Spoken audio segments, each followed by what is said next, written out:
education is, but especially on healthcare. Now I'm looking at the two folks right here. I'll bring you up here in a second, but thank you for providing the service in rural Texas, and now training the next generation of kids and giving them the tools to get into this profession that is literally helping our neighbors every single day. So if I can have the Concho County Hospital and the school district folks come up here, I want to present a certificate to you. And I was just saying that we represent 20 counties. This is not just for me. This is in recognition of your inspiring in preparing students for immediate employment after graduation, while also addressing critical local workforce needs through the implementation of a certified nursing assistant program beginning in 2026 to 2027 school year in partnership with the Concho County Hospital and with Howard College. And the same is true for the hospital in partnership with the school district. This is a really unique, innovative program, and I want to tell you all, thank you for doing this, for being a part of it.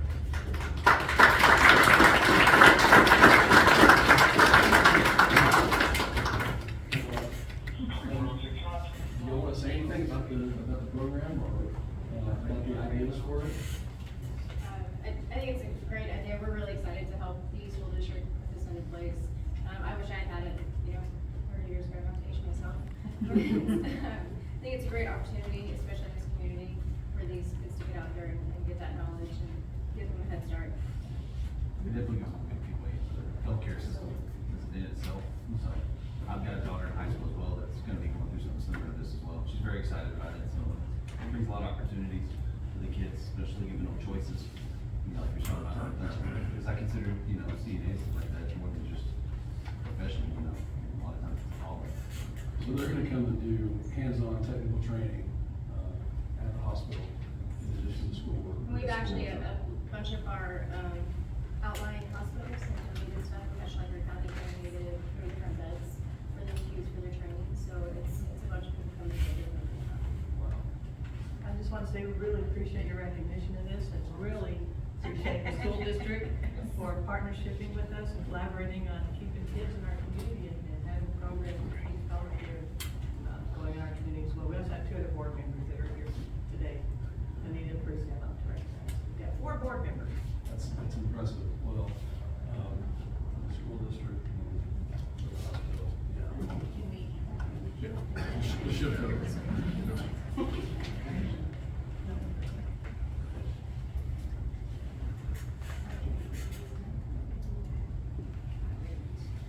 Thank you. Thank you very much. Yeah, appreciate it. Thank you.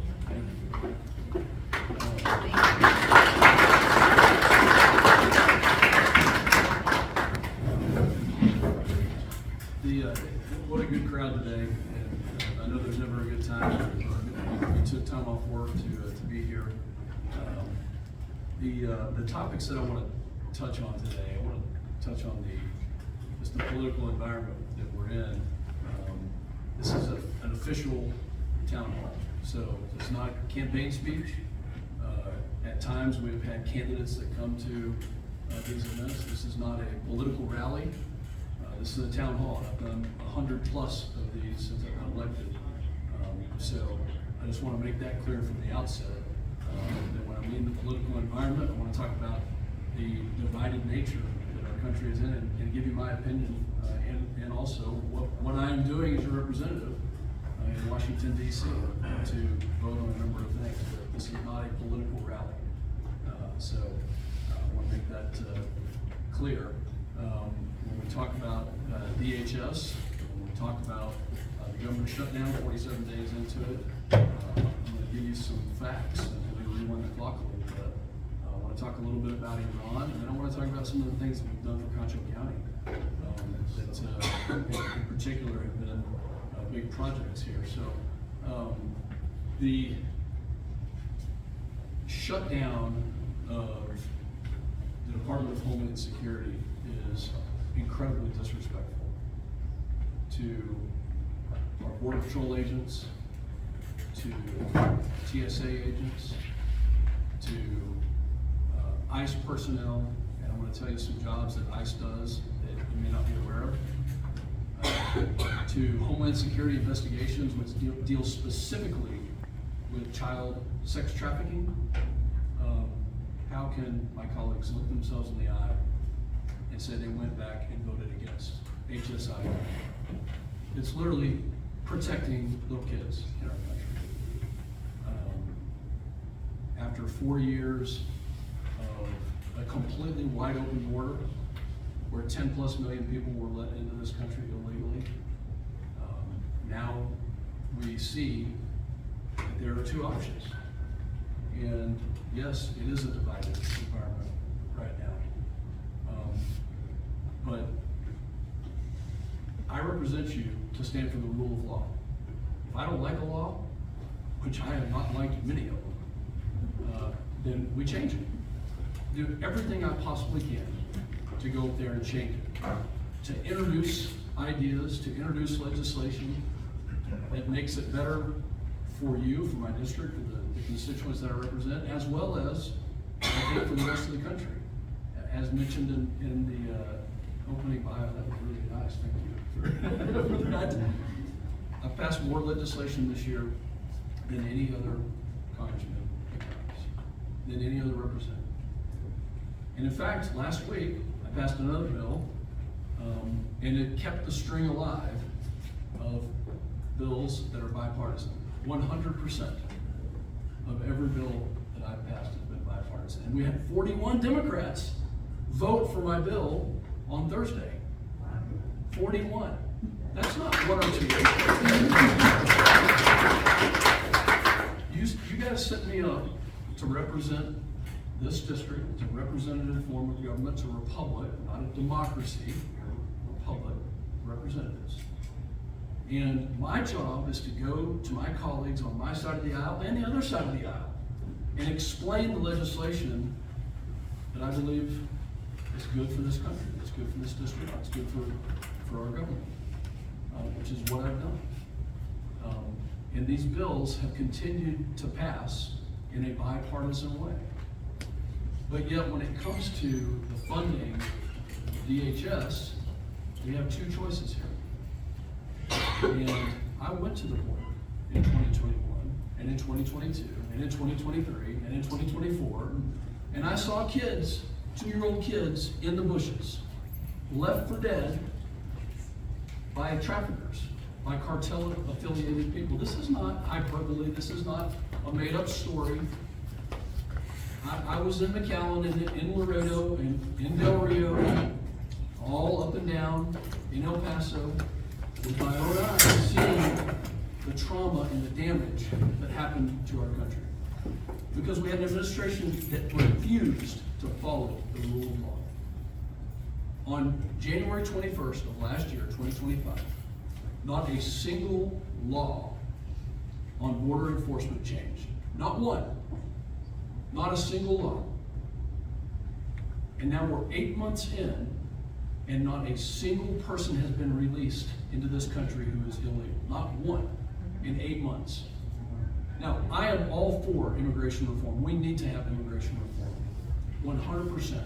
For this area, for Midland and Odessa, for just the district I represent, agriculture, energy, the restaurants and the service industry, we need to have immigration reform.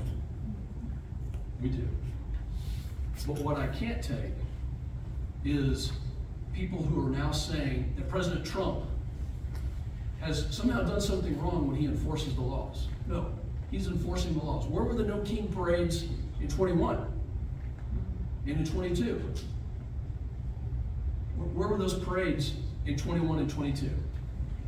I don't know where they were, because we had a government that was spying on the President of the United States. We had a government that took 5 of my colleagues' cell phones and were spying on them. Where were they then? This gets me fired up to think about how disrespectful it is. Obama deported 3 million people out of this country. Where were the No Kings parades then? From 2008 to 2016. He deported hundreds of thousands more people than President Trump will ever deploy. So for my colleagues on the other side of the aisle who said, well, this all started in Minnesota with Alex Preddy and the unfortunate and very tragic loss of life. No, I'm sorry. That's false. That is false. It started in January of 2021 when we refused as a country to follow the rule of law. That's where it started. And when you saw millions of people who were let into this country who we don't know who they are, and we darn sure don't know if they're going to assimilate to this flag, you know what that did? Is it hurt every immigrant that wants to be a part of this country, wants to assimilate to these laws, wants to be here because they want to live the American dream, just like people here in Concho County. We have literally hundreds of people who are immigrants in Concho County, first generation, second generation, seventh generation, who have come here because they want to be a part of this country. And that's who it hurt. That's who it hurt. When you see the fraud that happened in Minnesota with the daycare and the billions of dollars that was dumped into this, again, not hyperbole. Not hyperbole at all. These are facts. People that don't want to assimilate, that want to take advantage of the system, that want to take free healthcare benefits from those who served in the military. I'm not okay with that. So you look at where we are, and there's two paths.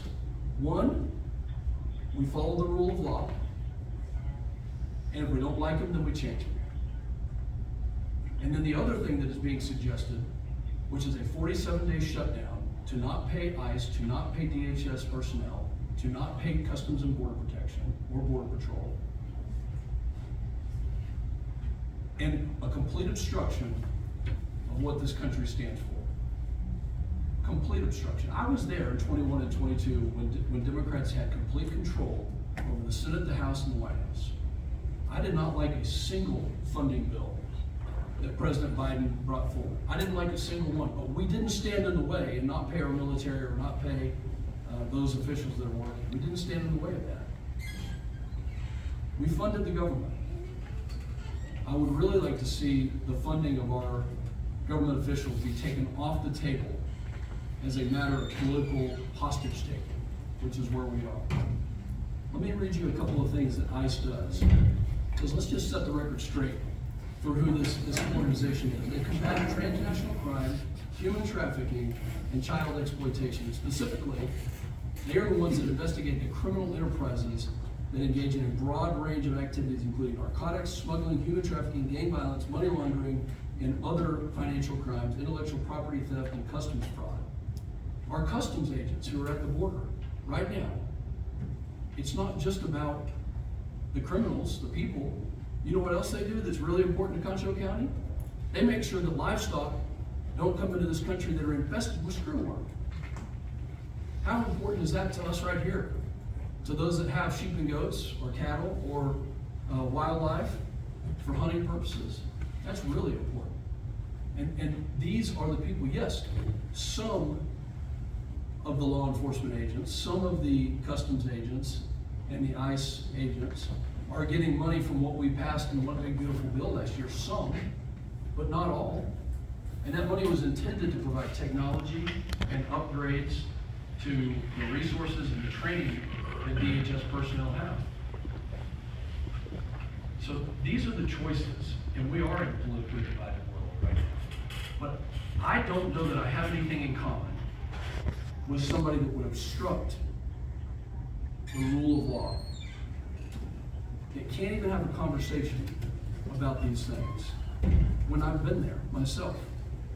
And we came up with solutions. And the solution wasn't just to defund everything that our country has said. We're going to have a Department of Homeland Security. By the way, 25 years old this year, in the wake of 9/11. 25 years old. Because we had the worst terrorist attack ever that hit the World Trade Center and the Pentagon, and would have hit the White House and the Capitol were it not for some brave Americans. So I remember that. And many of you who have served or have family that have served remember that as well. Those are the stakes. The TSA agents, that are screening people are doing so because they don't want terrorists to get on these airplanes. So I'm having a hard time of coming to grips with the complete obstruction of funding a department that was literally developed and designed to keep our country safe. So we're in a little bit of a fight, y'all. And I'm okay having this disagreement right now, because when we resolve it and come back together as a country, we need to have a foundational understanding that when we pass laws, we're gonna adhere to them. And if we don't wanna adhere to them, then just get rid of the law and don't pass it. Get rid of the law completely. All right, well, on to lighter topics. How about Iran? When I became an F-22 pilot, one of the most important countries that we looked at was Iran. That was about 2008, 2009. That's the first year I started flying the Raptor. And we looked at that country because we knew at that point in time that they were seeking to have a nuclear weapon. And at that point in time, they had already killed hundreds of Americans. They're the largest state sponsor of terrorism, and we knew that they had proxy networks all throughout the Middle East, and that they had designs to carry out terrorism everywhere. So this was 15 plus years ago, and now here we are. I'm very proud of the president for making a decision that is very difficult to make, and to rid the world of a cancer that could have metastasized into not just the largest state sponsor of terrorism, but also with a nuclear weapon, which would make Kim Jong-un and others look like the junior varsity. So this is a very tough decision today. Everybody wants this, including the president, wants this to wrap up as quickly as possible. As far as the military objectives are concerned, there were 4 objectives: destroy the Navy, destroy their ability to shoot missiles, short range and long range, destroy their ability to have a nuclear weapon, and make sure that their proxy networks would not serve as proxies to further terrorism in the region and throughout the world. And every report that we get out of the Pentagon and out of the State Department suggests that those objectives are being achieved at a very high success rate. Obviously, the opening of the Strait of Hormuz is very important. I have flown missions over that strait. I understand how strategic it is in nature, how narrow it is, and 15% of the world's oil comes out of the Gulf, the Arabian Gulf, and then through the strait wherever it needs to go. So this is a major disruption, and I think we're all feeling it right now. The upside is that this regime will no longer have the ability to hold the world hostage with a nuclear weapon. But I'll echo again, and the president's going to have an address tonight, and I suspect that he will talk about the way forward. Nobody wants this to clear up and close out more than the president. So making a decision like this is very difficult. This district, by the way, has allowed him to make that decision. 6.5 million barrels of oil that are produced in Midland and Odessa have allowed us to make geopolitical decisions that are tough. This would not have happened in the 1970s. Remember the embargo and the things that, the Yom Kippur War that happened in Israel. So he's making a tough decision, and it is tough. But I am very, very glad that we have a leader, because presidents in the past, for the past 20 years, have wanted to do something about this, but nobody's been able to do it. So I applaud that, and also want this to wrap up as quickly as possible. I'll take questions in just a second, but the city of Eden came to me a couple of years ago and asked for help regarding the wastewater plant and the upgrade of this wastewater facility. And I look at these projects, infrastructure in this case, especially around water, which is scarce, as we all know, and we're praying for rain tonight. when I look at these projects, it's vital to a community that serves the nation by way of agriculture. And said, yes, we need to help out with this. And we will do everything we can to partner through already existing federal grants. This is money that is appropriated.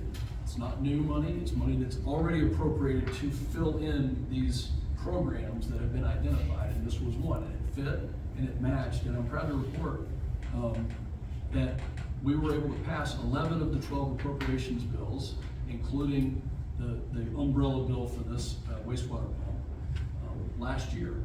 The only outstanding bill that we have not passed is DHS, but the city of Eden is going to receive $300,000 to replace this pump and I think help with the wastewater situation. So very happy that this was able to get done.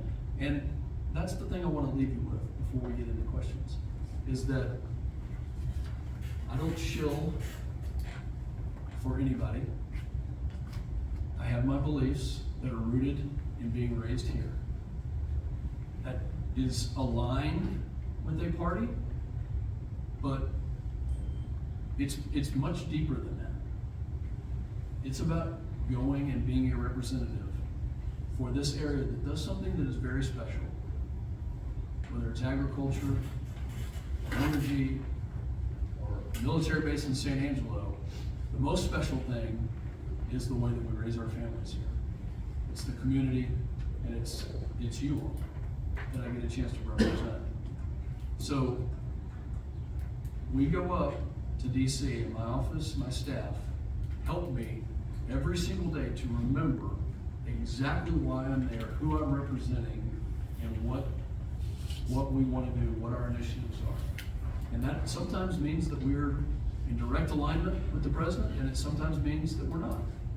And we do our best to navigate that world and to always come out with a positive outcome. And in this case, helping the city of Eden was something that I was very proud to be able to do. But I want you to remember that every single day that's at the forefront of my mind. I would love to entertain any questions that you have. I'm sure there are some. Yes, ma'am.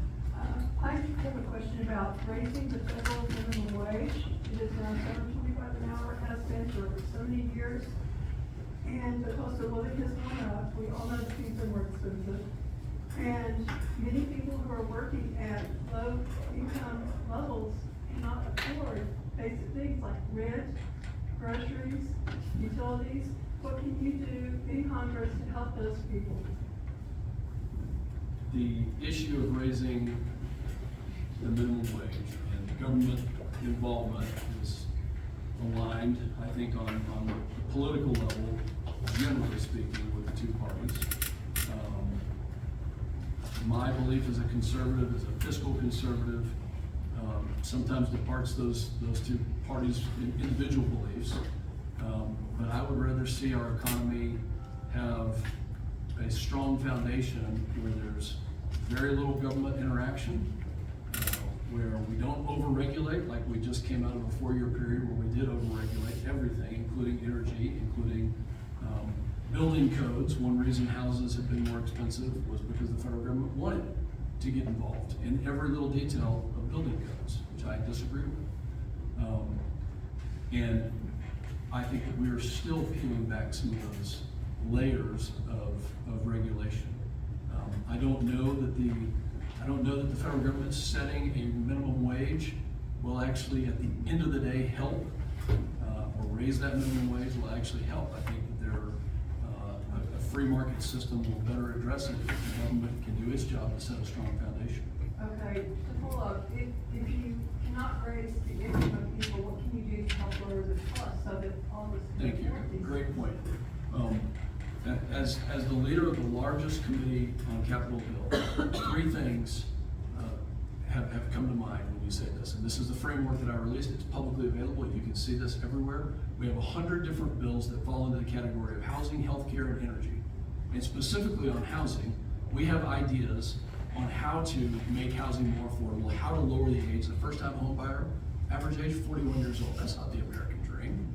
Okay? That's not the American dream at all. So how do we get out of the regulation business to allow prices to come down, it's hard. But there are several ideas that we have pitched out there. What about mortgage portability? If you get a 3.5% interest rate 10 years ago, that doesn't exist today, but you had that rate and you wanted to sell your home and somebody could assume that, we've thought about that idea. What about a moratorium on the sale of houses by people who own rental houses? And you put a moratorium on the capital gains taxes to allow more supply to hit the market. Those are just two ideas. When it comes to healthcare, we have a disastrous system that was designed. Not a single Republican ever voted for Obamacare, not one, ever, in the history of it. And the insurance companies were the ones that wrote those bills so that the profits could go to them. And you can look at the profits. Don't take me at my word. Go look at United Healthcare's profit margins over the last 10 years. Just go take a look at their stock price, which is about 1,500% higher than it was a decade and a half ago. So why don't we send the money directly to us, the patients, the consumers of this, via a health savings account, where it's not taxed on the beginning and it's not taxed on the end. And then when you go to the Concho County Hospital, you know what the price is, you know what the price of pharmaceuticals is, you know what the price of your plan is, and you can spend your money because now you have the facts, which has been clouded and shrouded in a non-transparent, secretive way. These are just several of the bills, and I could go on further about it. Thank you for your service, and especially thank you for serving in Washington, Reverend Overs, that was my name. I had a couple of questions, and I apologize if you directed them. I came in a little bit late. The first one dealt with birthright citizenship. I know that's being discussed in front of the Supreme Court. Why hasn't Congress done anything about that? To set it just that, I make that mention because our daughter was born overseas while we were on the mission field, and that didn't give her an ultimate right to be a citizen of that country. I had asked, I just said, is it possible? They said, no, you can't. And they had this whole list of things they had to do before they can become a citizen. And I know that it'd be nice to see Congress do that. I know a lot of people are sitting there, why aren't they doing it? And then the second thing that I just made, did you talk about, I know you talked a little bit about the shutdown, but I know Senator Kennedy made mention saying on not being paid. Has all of Congress brought that up to say, you know, when there is a shutdown, that we too will not be paid overall?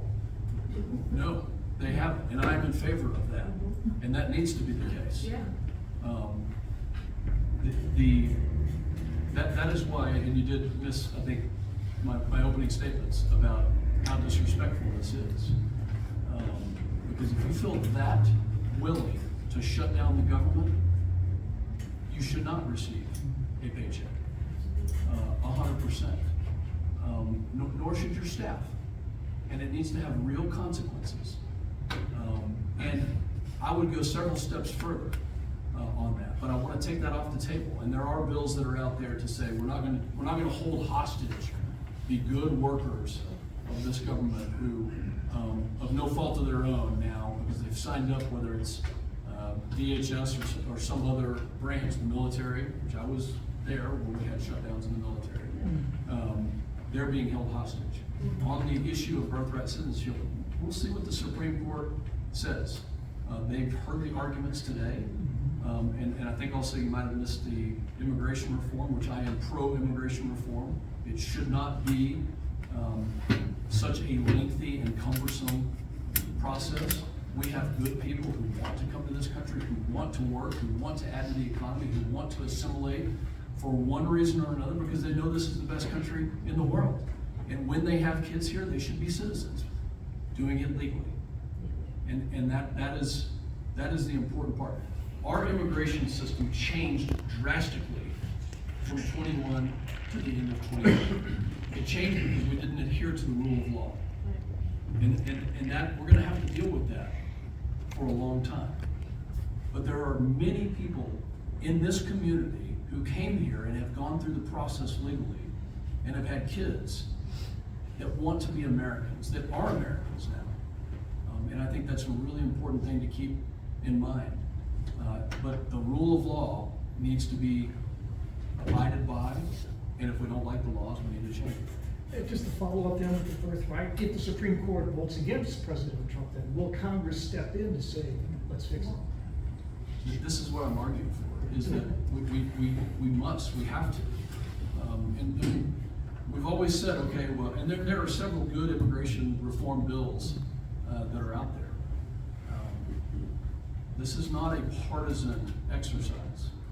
One party can't pass this. Both parties have to come together. We're at a point where we can't even fund DHS because one of the parties will not vote for it. 4 times they've voted to fund DHS, 4 times, and yet it's still not passed. So that doesn't give me a lot of confidence that there's a bipartisan solution today, although I hope we will get to that point very soon. Thank you. Yes, sir. Yes, my name is Michael Crudell, and I'm an immigrant from California. California is the way it is because people with incomes are blessed. But I will take umbrage with, you say that you are the head of the largest caucus in the Congress, then why did that caucus not tell President Trump that by removing House members, removing Senate members to become members of his cabinet, that he was going to weaken his ability to get anything done? And by doing that, he has allowed the opposition to set the tone. You know, why is it that the Democrats vote in lockstep? Because Nancy Pelosi had the purse strings to the Democratic Party, and who has the purse strings to the Republican Party? He says, you follow what we want you to do. Now, I understand Republicans has always been principled, but that principle is driving us to the courthouse. The young lady right here spoke of minimum wage. Everybody talks about minimum wage. No, minimum wage is 0. I don't care what the federal minimum wage is. When I had a business, I paid people what I could afford. I could not afford to give them more, because if I did, that means I would take less because, but I created a business so that I could employ people and not become slaves to that business as myself. So minimum wage is 0. If you tell me I have to pay somebody X amount, most members of Congress have always been failed somethings. Failed lawyers, failed educators, failed whatever you want to do. I'm gonna have to do some reflection. I hope I'm not a failed fighter pilot. I hate to be gadfly, but the president ran on no tax on tips, no taxes on overtime, no taxes on social. Which we passed, all 3 of those. Wait, no, you didn't. Yes, we did. No. You passed no taxes on tip with a $25,000 cap. You passed no taxes on overtime with a $25,000 cap. You passed no taxes on Social Security with a tax rate of $6,000 for an individual, $12,000 for a married couple. Now, fortunately, my wife and I still have to pay taxes on our Social Security, and we will, because this sunsets in 3 years. Why is it that the tax increase never sunset? The tax decreases always do. That's my objection. Now, I have donated money to the Republican Party ever since I could vote. Let's keep that in a separate And, conversation. but no, but this is, This is not political. no, I know this is not political, but I'm just saying that this is how strong we get for it. This is what you have to look at. The president ran on the platform, and the Republicans declared, people, and you expect people to keep understanding why you can't get things done. There's no mention of baseline budgeting. There is no mention of line item makeup. I go back a number of years, just like a lot of. Can I just respond so we can give some other folks a. But yeah, but go ahead. I love everywhere you're going with this. I'm sorry, yeah, taking up so much No, time. it's okay. But these are the things I wanted to mention. Thank you. Yeah, I love where you're going with this. The job of governing is hard. This is the reality of it, because all of these issues that you just brought up, if we just had one party could pass. But we don't, and we have different districts, and it's a representative form of government. And your frustrations are mine as well. I have the same frustrations, especially on some of the latter things you said. But let me address just the facts on the first one. The president just picked Mark Wayne Mullet, who is a very, very good friend of mine, to be the DHS secretary. But we didn't lose a senator in Oklahoma. The governor has already appointed the senator. That's much different than House races. The governor controls when those races will be set, and I know that because we've had multiple deaths this year, unfortunately. Five congressmen and women have passed away. Those are, so he did not pick Elise Stefanik. Remember, Elise is from New York, and the reason he didn't pick her was because it was gonna have an opening. So, just to point that out. But on the bill that we passed, the one big beautiful bill, everybody's filing their taxes right now. And Secretary Bessent, who is the de facto head of the IRS, was my guest at, as you mentioned, the Republican Study Committee lunch, which we meet on Wednesdays at 12:30. And he told me that the data that the IRS has right now, just from those who, and this was 2 weeks ago, just from those who have filed their taxes, suggest that the percentage of increase, especially on the overtime provision, it is going to be orders of magnitude greater than we could have ever dreamed of for people getting those refunds. So yes, there is a limit, but in effect, that limit covers most people in the bracket, in the tax bracket that we were trying to hit, which was working class Americans who are working at Mueller in Ballinger, Texas, that are gonna get an overtime shift, and they're gonna get that money back in their pocket right now. They're gonna get that money back. Now on the tips, a little bit different story. I'm not sure the data is 100% true, because you don't know what's reported, what's not reported. And on the Social Security, you're right as well. But we're talking thousands of dollars back into people's pockets on April 15th as a result of those passing.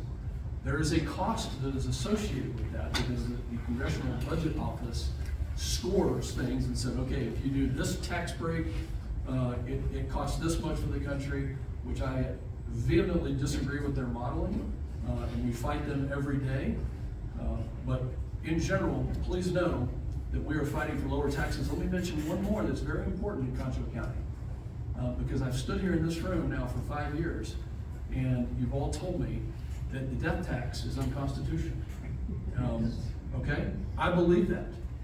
I think it is unconstitutional to pay taxes twice on the assets, whether it's a business or a ranch land or whatever it is.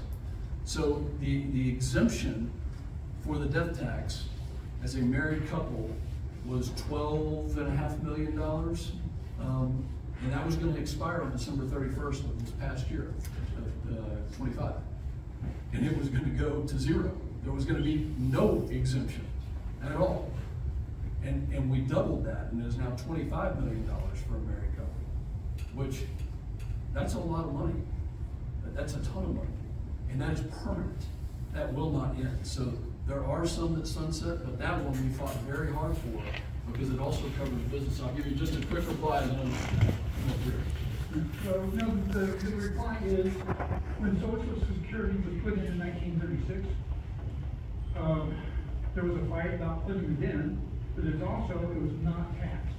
Social Security was not taxed until 1984. Ronald Reagan signed a bill taxing Social Security. All right, and now, 45 years later, because it's 90 years old, as far as you're looking at, for 45 years it wasn't taxed, and now it's going to be taxed for 45 years. So, for 40 years. So it's really kind of interesting. There's never a tax that goes away. But We are doing our best to make those bad taxes go away. And also, I'll say this for the business owners, there are multiple, you have now multiple deductions that we have made permanent. The 199A deduction, now we upped it to 20%, and that is permanent. You can expense multiple things that are in line with other developed nations, developed countries. We want this to be a competitive environment. We want businesses to thrive. We want more employees to be hired, and to be able to grow those businesses, not to penalize them for their growth. But I thank you for listening. Thank you. Yeah. The question I have, back when President Trump was in office before, in one of the bills that they passed had to do with, folks getting their CDL license. Apparently, there is a stipulation now that they have to go to school for 6 weeks, and it costs $6,000 to $8,000 for that school. And at the present time, I'm unable to find anybody that's willing, number one, has $6,000 to $8,000, and that can wait 6 weeks to go.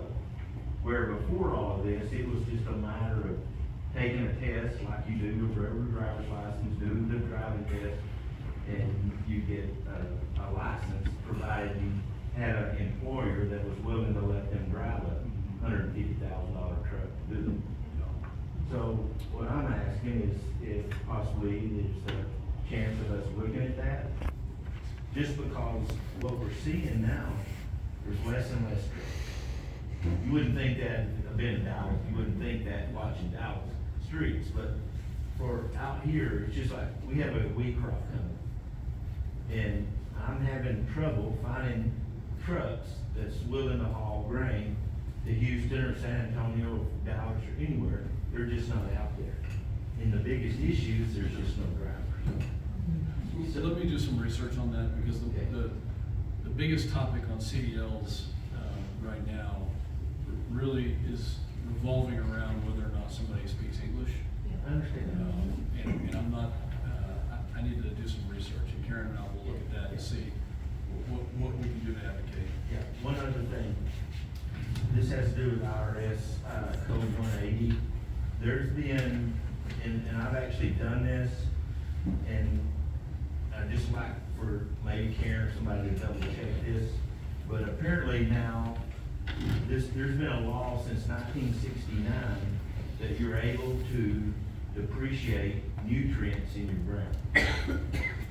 And we've actually done the testing. There's a company out there, Boa Safa is who I went through, and they actually come and tested some property that I had, and it showed $2,194 worth of depreciable nutrients. Nutrients is the key, not minerals, it's nutrients. Calcium, phosphorus, all of that, of a value. And I would like for possibly, Karen, if you could look into that, just to double make sure that's the legit deal. Because whenever I took this to my first accountant, they screamed, oh man, no, that's no way. But after researching it, they filed it for me, so we'll see. But if you could do that, that would be great. And the last one is, do you have any aspirations for running for president?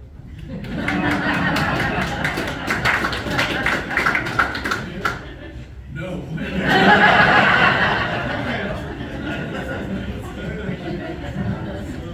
Nothing like put me on the spot.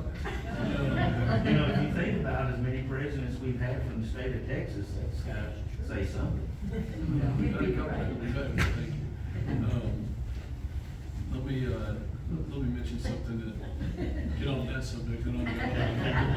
It's not a political rally.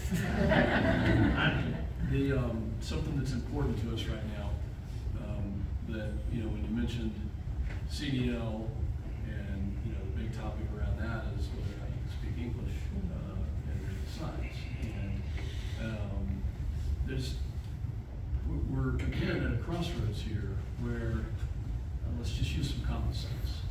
You know, this is the greatest country. It offers the most opportunities. You can do anything in this country you want. The reason that people come here is because in many cases they're leaving other countries or states like California because they don't follow the rule of law. And they want to know that they can trust their institutions, and that they can trust that what the government is saying is true. And I, for one, over the last couple of years, have had a lot of distrust. And we've got to get back to that level where we can say, you know what, we trust that the checks and the balances and the oversight and the things are happening. We may not agree with it, we may not agree with some of the policies, but we at least trust that. And when I think about what it means to vote in this country, that how sacred that is, that, you know, my daughter just turned 18 and she went and registered to vote. She was so proud. And I had to convince her to vote for me. Again, not a political reality, that's a fact. Political statement is a fact. But that is such a unique thing in this country to have that right. You get one, not two, not zero. But every place you go in Eden, Texas, they're going to ask you for your ID. Whether you go into the hospital, you try going into an elementary school. You cannot go into any school without showing an ID. You can't go to the gym without showing an ID. You can't get any services hooked up at your house or a cell phone without an ID. So, with the consequences of elections so high, I want somebody to tell me why you shouldn't have an ID to go vote. Provide me some sort of input as to why that is, unlike banking or the gym or elementary schools, how does that denigrate a part of our population? It doesn't. It doesn't. It doesn't. Just let me finish. It was more rhetorical. I will let you speak for just a second, and then move back here. The Save America, hold on. The Save America Act Yes. is 80% approved in this country. 80% of our population approves this.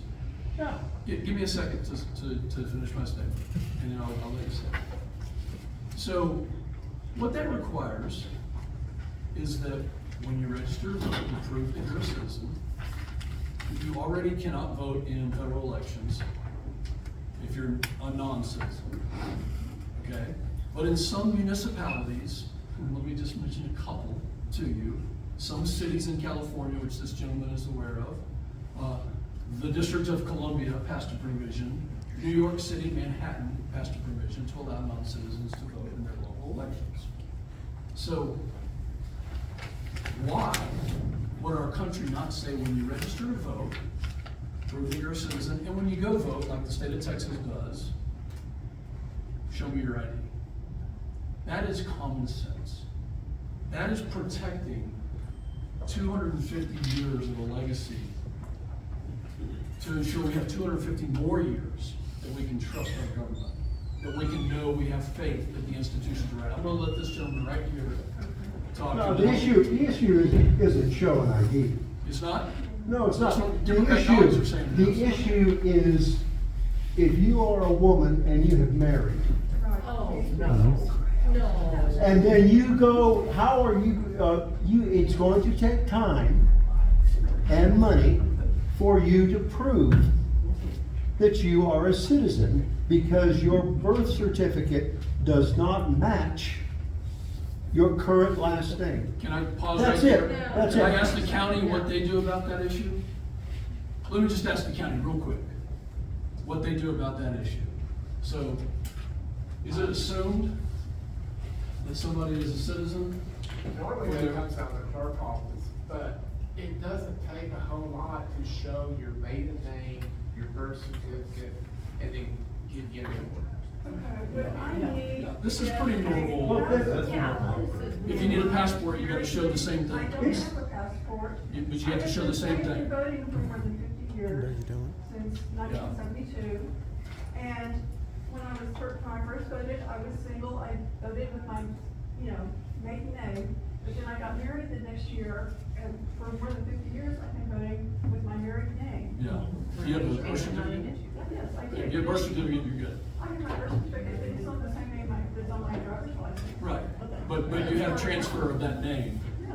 via legal documents, just like any other institution or county government would ask you for. So, I'm sorry, sir, I don't buy this, I don't buy this I have no argument. problem in showing an ID. Yeah. What I'm saying is that the way that the law has been explained is that it's going to disenfranchise a lot of people That's- real shortly, because it's gonna take them the time to find this record and find that record, and some people can't afford to go to the expense. I understand what- Nobody disagrees with show an ID.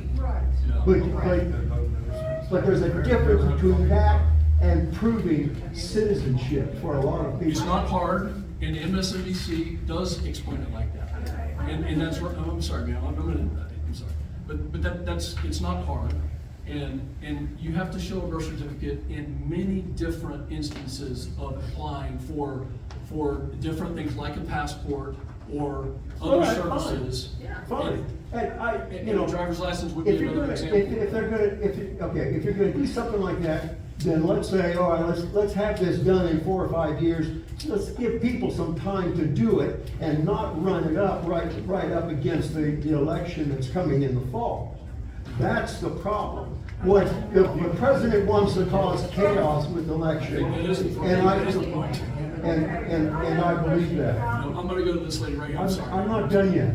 I'm Sir, not done I yet. need to go to the next one of this meeting. No, I'm not done yet. Well, I'll talk to you afterwards privately. Yeah, I wanna, No. she's been raising her hand. If you wanna yield your question to him, go ahead. It's your Well, choice. It's pretty much along the same lines, my friend. Okay. then Yes, You're it's, gonna yield or you're gonna ask the question? I'm gonna yield to him, Okay, go because he's ahead. gotta run to A couple of housekeeping things. ICE was paid during the shutdown. It was the TSA airport people No, that sir, were not paid. that is not true. The law enforcement side of ICE was paid, but the administrative side was not. So come Oh, the come with facts. administrative side. Come with facts. Okay, so the office people were, okay, all right, fine, that's good. You talked about spying on congressmen. Yes. They didn't spy on congressmen. absolutely did. They got their phones, no, they got their phones because they wanted a list of what phone numbers they called. That's it. They did not listen in on the conversation. They did not read their texts. That's the facts.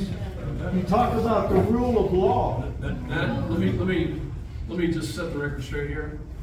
The rule of The law. junior senator from Texas had his phone subpoenaed by by the federal government to AT&T, and they refused to do it. Verizon, however, gave several senators All they phones. wanted was the phone numbers. Okay. You've been listening to I'm sorry to Fox say that too those are long. not the facts. The I'll give you rule one of last- law. You talk about the rule of law in the Constitution. It says that Congress declares war. It also says, now Congress wrote a law that says in terms of imminent danger, that the executive could essentially attack and go to war with Iran. There was no imminent danger in Iran. The president broke the law. You should apply your loving standard about the rule of law to the president, who is wrong. Okay. Thank you. You talked about wide Sir, open I'm gonna- borders. I'll What have a caused conversation after. wide open borders was I'll have we a had conversation. jobs after COVID in the United States. Guys, And there are a thank lot you. of people coming in. Thank you, guys. But